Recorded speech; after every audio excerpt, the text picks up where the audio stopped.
Hello, grade 10 students. Here we move to the summary part 2 of the nervous system. So, factors that affect the speed of propagation of the nervous message in a nerve fiber. One of them is the temperature. Temperature T equal 20, and temperature here T equal 30 degrees. Nerve fiber 1 T equal 20.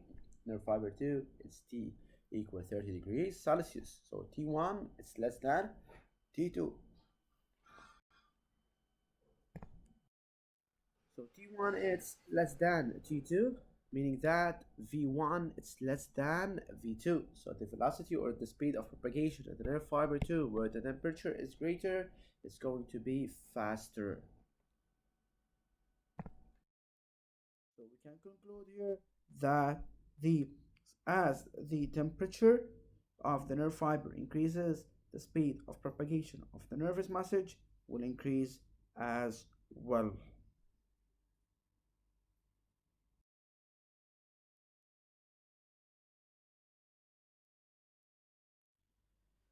Factors that affect the speed of propagation of a nervous message in a nerve fiber, we have drugs. Drugs, they are divided into two types, either stimulants or tranquilizers.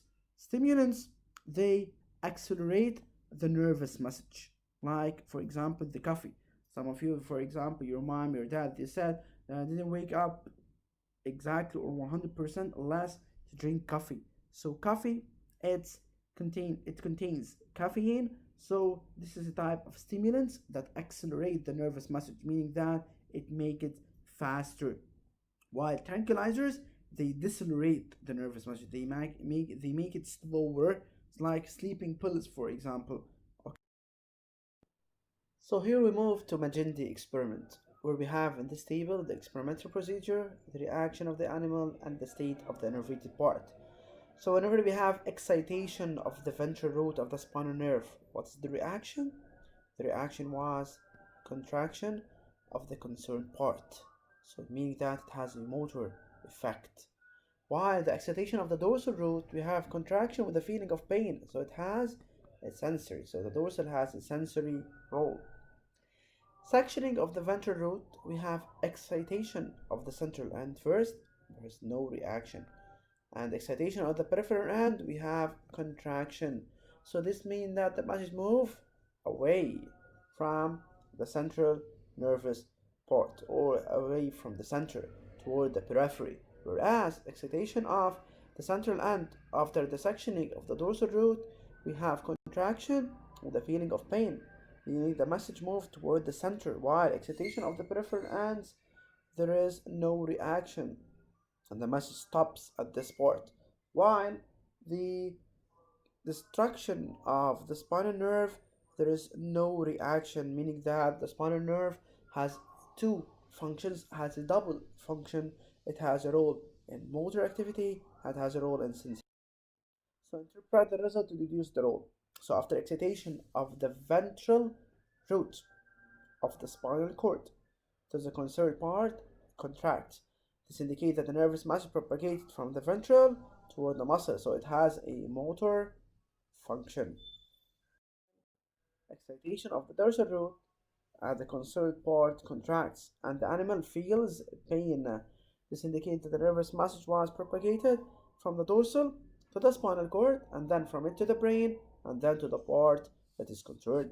So therefore, the sensory function is related to the dorsal root. While after sectioning the ventral root and exciting the central end, there is no reaction occurred. So the nervous message stopped at this section, yet after sectioning the ventral root and exciting the peripheral end, the muscle contracted. So the nervous message propagated toward the muscle. So this indicates that the nervous message propagates in a centrifugal manner in the motor ventral.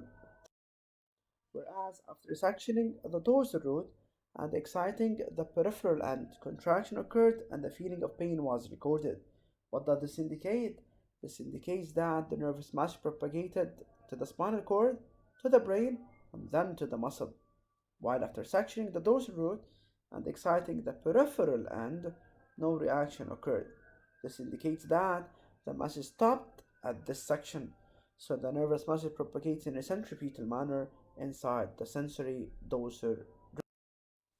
While after the distraction of the spinal nerve, we have total loss of motor activity and total loss of sensation. So the nerve fiber or the spinal nerve has a mixed function, has a sensory and motor function. Synapse. What is the synapse? Is the connection between the neuron and the following cell. Maybe it's another neuron, maybe a gland or a muscle cell. Synapse, the region before the synapse called the presynaptic neuron. After the neuron is called postsynaptic, and in the region between is called synaptic cleft. Synapses they are classified either to their structure or function. According to their structure, we have neuronal synapses and neuroeffector. Neuronal between a neuron and a neuron. Neuroeffector between a neuron and the effector organ, maybe a gland or a muscle. So between two neurons, neuronal or neuroeffector between a neuron and effector. Neuroeffector is divided into either neuromuscular synapse between a neuron and a muscle, it's called motor endoplate, or neuroglandular between a neuron and a gland. According to their function, synapses they are classified either as excitatory synapse or as inhibitory synapse. Excitatory synapse they allow the permission or the propagation of the nervous message from the presynaptic neuron to the postsynaptic cell. So they allow the whereas the inhibitory synapses, what do? They prevent or they stop the propagation of the nervous message from the pre to the post cell. Moving now to the drug's mode of action. Drugs they can be endogenous. What is endogenous? It's a substance that is found or produced naturally in the body like a hormone or neurotransmitter. Whereas exogenous, it's external, it's an artificial substance that's provided from external sources into the body like drugs and medicine. Agonistic and antagonistic drug. What the meaning of agonistic drug? Agonistic drug is the drug that had the same function or the same effect of an endogenous neurotransmitter, or at least it enhances its effect or its function. Antagonistic, it has the opposite function, or it has the minimum block or inhibits the function of this drug.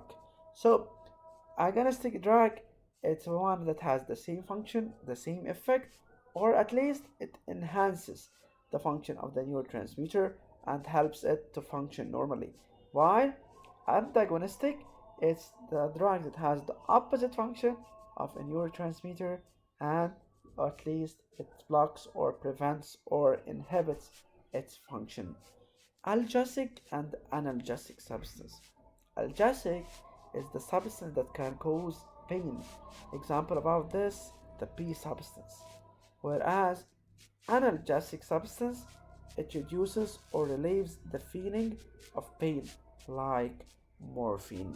Okay, so analgesic, it causes pain, whereas analgesic, it reduces or it relieves the feeling of pain, like morphine.